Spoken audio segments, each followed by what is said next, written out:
I'm just kidding. What's up, YouTube? What's up, YouTube? Oh my god. Before I go forward with like whole like opinion about wordiness, I have to say something. It's a little disclaimer, I guess. Listen to your professor, you know. But really, they have PhDs and master's degrees, so I mean that means something, and they're worth listening to. But the thing is that I feel like over and over again, they always give just the same advice. And that's to avoid wordiness. And I just think that nothing's really gained from that advice. Admittedly, it makes a lot of sense to make sure that students don't use wordiness, that they avoid wordiness, because it's very obvious that a lot of them are just putting in words so that they could just get to the word count of their essay. But really, like, I mean, I'm just asking the same question that I feel like so many professors ask, and that's, so what? You know what I mean? Like, okay, fine, they add wordiness to it, but what about the context? Like, how are they supporting an argument? What evidence are they using? And how well structured is their essay? I feel like that matters a lot, and that could do so much more for the writing. But instead of focusing on that point or on that aspect of the writing, they just comment on the wordiness. And I think that's weird. Even though professors don't want to bring this up, the aesthetic of your writing really matters. I know H.O. Mencken has this one great quote from his essay on criticism. He says that what made certain writers survive throughout history, what makes them continue to be studied, is that their writing was beautiful, that they were first-rate artists. They can make the thing charming, and that is a million times more important than making it true. I feel like that's the most accurate thing I've ever heard. Like, that's the reason certain writers just have done so much better than anyone else. Just because they know the beauty of their writing works. And when it comes to wordiness, I think that's what wordiness is able to do. And what we're actually gonna do is take this piece of advice from this one writer. I think he wrote a book on rhetoric. I'll put it on the screen for you guys to see which book I'm talking about. Great book. And his piece of advice is basically to rewrite whatever passage you find kind of, you know, whatever passage really is beautiful, and kind of take away the elements that that piece of writing has, right?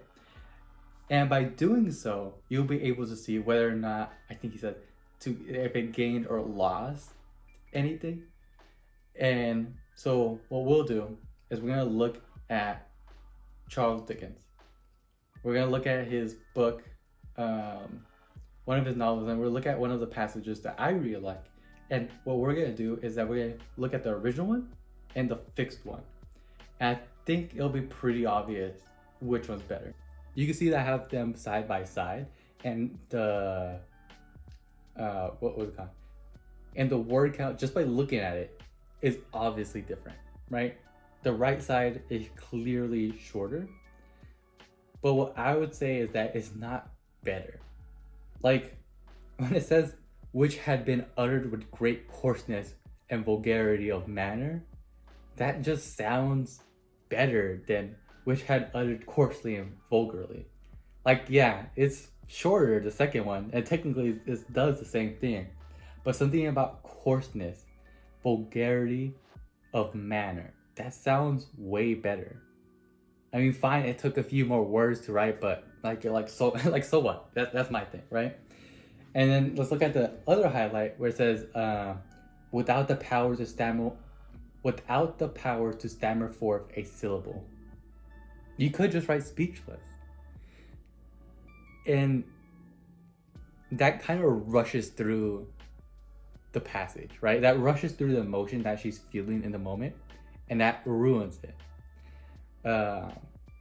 And right there it says, she rose and hurried from the room. I put, she rose and left. I could have put left quickly, admittedly.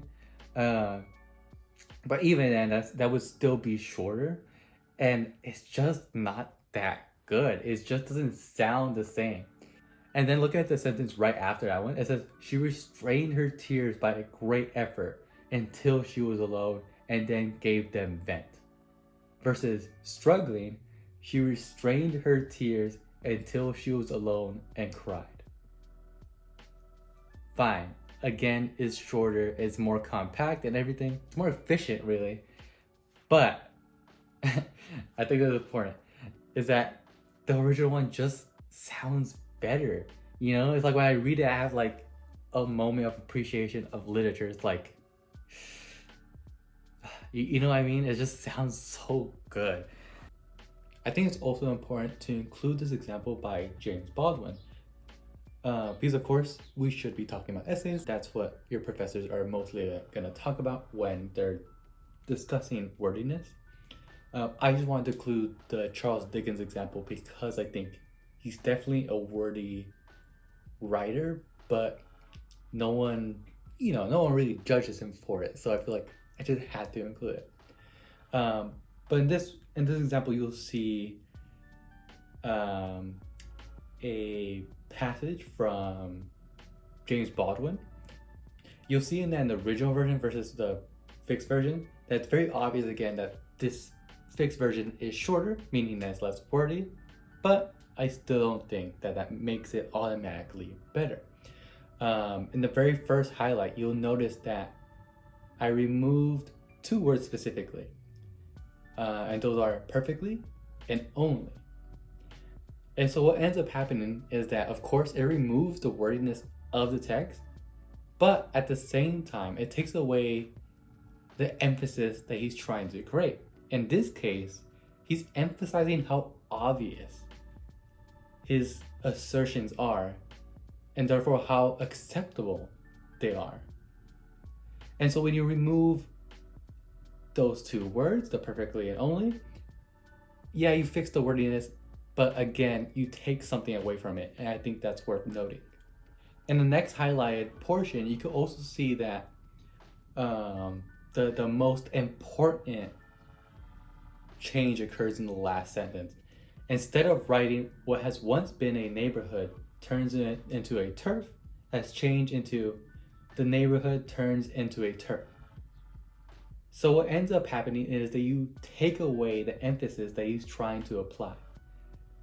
His version, so elongated, sounds like something from a play or a drama. It has that tensity to it by being a little bit longer. But the fixed version, on the other hand, so straight to the point, just sounds dry. Like it sounds like it's trying to be academic, when really what's important is to be influential, and part of that requires wordiness. By taking away the wordiness, you actually take away the aesthetic of it, and that really does matter. Again, and I feel like this is just so important. For your work to survive, it has to have beauty, and part of that beauty lies in wordiness. So when your professor tells you that your work is wordy and they try to change that for you, they're just wrong. There's a way to do wordiness right, and it's this way. But by completely going against wordiness, all forms of wordiness, wherever it comes, professors teach their students poorly. More than anything, I think that this is what should be taught. For writing to be effective, it must be moving. And for it to be moving, it must be beautiful. And for it to be beautiful, it might need wordiness. I hope I made that obvious.